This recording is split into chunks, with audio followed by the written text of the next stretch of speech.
Good morning. আজ 18ই April শনিবার, নিরামিষ খাওয়ার দিন। না, এটা আমরা নিরামিষ খাই এমনিই বললাম, যে যার যেটা মন চাইবে সে সেটা খাবে।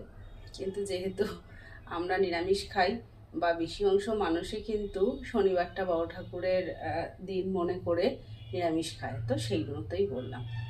এখন ওই 9টাও বাজেনি, মোটামুটি আমার রান্না কমপ্লিট।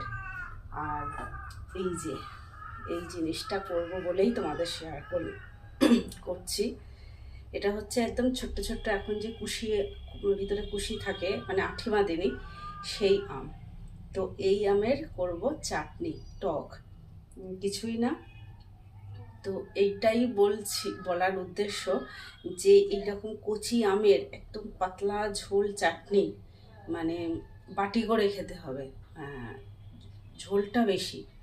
সেইটা পছন্দ না অনুষ্ঠান বাড়ির মতো জেলির মতো যেটা বা সবসময় পাওয়া যায় কিশমিশ কাজু দিয়ে, সেইটা বেশি পছন্দ। অবশ্যই ওই চাটনিটাও খুবই সুন্দর, কিন্তু দুটোর ভিতরে কোনটাকে বেশি নাম্বার দেওয়া যায়।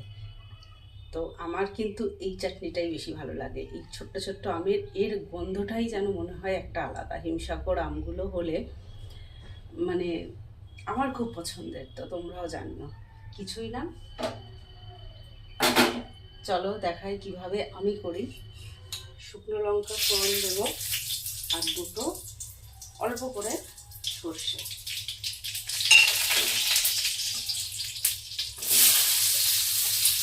জাস্ট অল্প লবণ তো দিতেই হবে, কেননা লবণ না দিলে লবণ আর মিষ্টি জলের দেখে না, এটা বলে শুনেছি, আমিও সব তরকারিতেই মিষ্টি জিনিস হলেও একটু 1 কেজি লবণ দিই। তো এটা বেশি ভাজবো না, হালকা নেড়ে ছেড়ে এবার 1 বাটি জল দিয়ে দেবো। তো চলো আজকের আমার বাড়িতে কি মেনু হয়েছে সেগুলো একটু তোমাদের শেয়ার করি। রান্না তো আমার হয়েই গেছে। এই যে আমটা আমার ভাজা হয়ে গেছে, অল্প তেল তো বেশি দেবই না চাটনিতে। আর এই যে এতখানি জল, এই জলটা সব দিয়ে দেবো।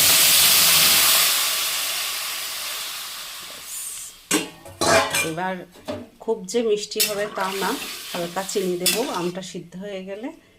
তো রেডি আমার পছন্দের আমের চাটনি। আর দেখো আজকে কি কি রান্না করেছি। এটা হচ্ছে পনিরের তরকারি,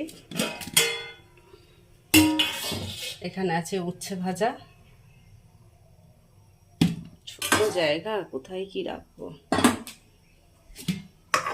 এই যে উচ্ছে ভাজা। আর এটা হচ্ছে ছোলার ডাল করেছি সকালের টিফিনে, এই যে রুটির সঙ্গে খাওয়া।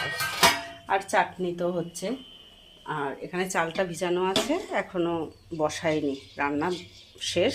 এই চাটনিটা হলেই রান্না, এই ভাতটা বসিয়ে দেব।